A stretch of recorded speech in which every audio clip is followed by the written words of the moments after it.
मित्रों नमस्कार। दिव्य ज्योतिष के इस ज्ञान रूपी चैनल पर आप सभी ज्योतिष प्रेमी मित्रों का मैं हार्दिक स्वागत करता हूं।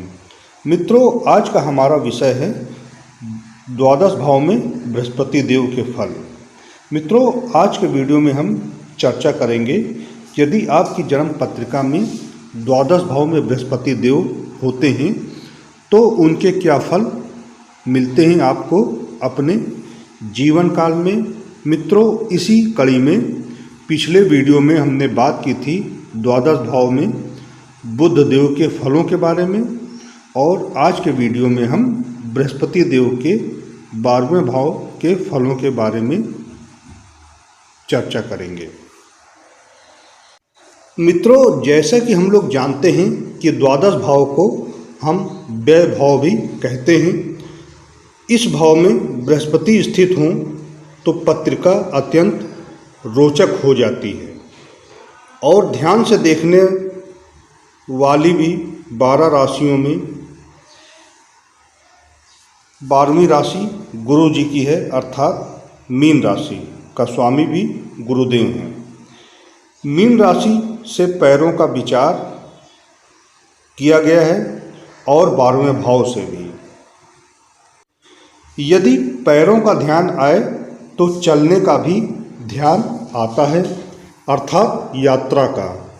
अतः चलते चलते कोई कहाँ तक पहुँचेगा, इसका विचार भी द्वादश भाव से करते हैं।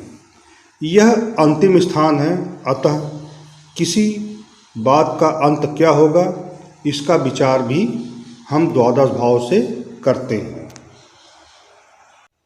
धन कमाना तो हम पत्रिका में द्वितीय स्थान से देखते हैं, परंतु धन कहाँ खर्च होगा, कितना खर्च होगा, इसके लिए हम 12वें भाव का विचार करते हैं। बृहस्पति धन के कारक ग्रह हैं, अतः 12वें स्थान से खर्चे का विचार हम करते हैं। दोनों बातें परस्पर जुड़ी हैं। धन होगा तभी तो खर्चा होगा, धन नहीं है पर खर्चा करना है तो ऋण अर्थात कर्जा होगा, चाहे कारण कुछ भी बने। यदि ऋण हुआ तो फिर व्यक्ति को उसे चुकाने की चिंता में कलेश होगा। कहीं ऋण बड़ा हुआ और सरकारी माध्यम से हुआ अथवा किसी प्रभावशाली व्यक्ति से हुआ तो हो सकता है कि चुका न पाने की स्थिति में घोर अपमान अथवा सरकार की ओर से दंड का सामना करना पड़े। किसी किसी ऋण में तो व्यक्ति को देश छोड़कर भागने की अथवा कारागार जाने की स्थिति भी आ जाती है। जिस प्रकार का मार्ग व्यक्ति अपनाएगा उसी के अनुरूप तय होगा कि वह कहाँ पहुँचने वाला है। यदि जुआ खेलेगा तो रुपया लुटाने के अतिरिक्त भला और क्या करेगा। यदि निस्वार्थ भाव से दान धर्म सेवा का मार्ग अपनाएगा तो मोक्ष को प्राप्त करेगा। यदि पाप कर्म करेगा तो अधोगति को प्राप्त होगा। दुष्ट कर्म करेगा तो कारागार को जाएगा। सभी का विचार हम 12वें भाव से करते हैं। मित्रों, द्वादश स्थान से हम व्यय का विचार करते हैं तथा दरिद्रता का भी विचार हम द्वादश भाव से ही करते हैं। जबकि बृहस्पति धन के कारक ग्रह हैं, व्यक्ति को समृद्ध बनाते हैं। इसी प्रकार आप अध्ययन करेंगे तो अनेकों विरोधाभास पाएंगे। मित्रों, इसी कारण से द्वादश के बृहस्पति वाले लोग प्रायः इस विरोधाभास में उलझे दिखाई देते हैं। एक छटपटाहट होती है उनके अंतर्मन में, उनके भीतर से वह भले ही भले लोग हैं, अपनी क्षमता से बढ़कर दान धर्म अथवा पूर्ण कर्म करना चाहते हैं, परंतु साथ ही साथ समाज की बुराइयां न चाहते हुए भी उन्हें अपनी ओर खींचने का प्रयास करती हैं।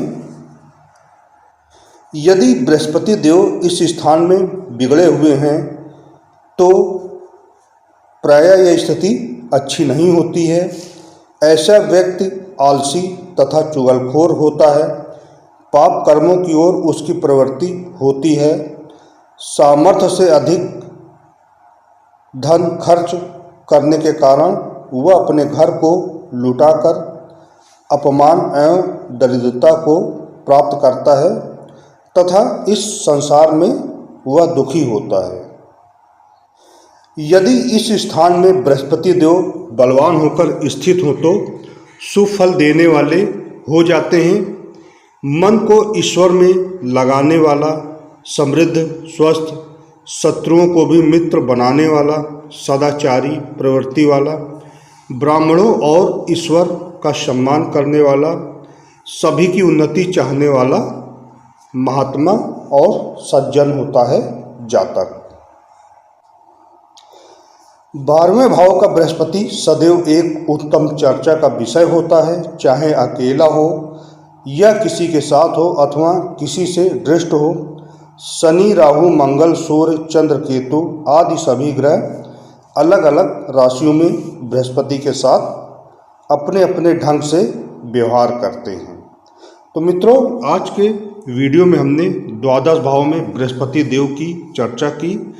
अगले वीडियो में हम चर्चा करेंगे द्वादश भाव में शुक्र देव के फलों के बारे में। तब तक के लिए मित्रों, जय श्री राम।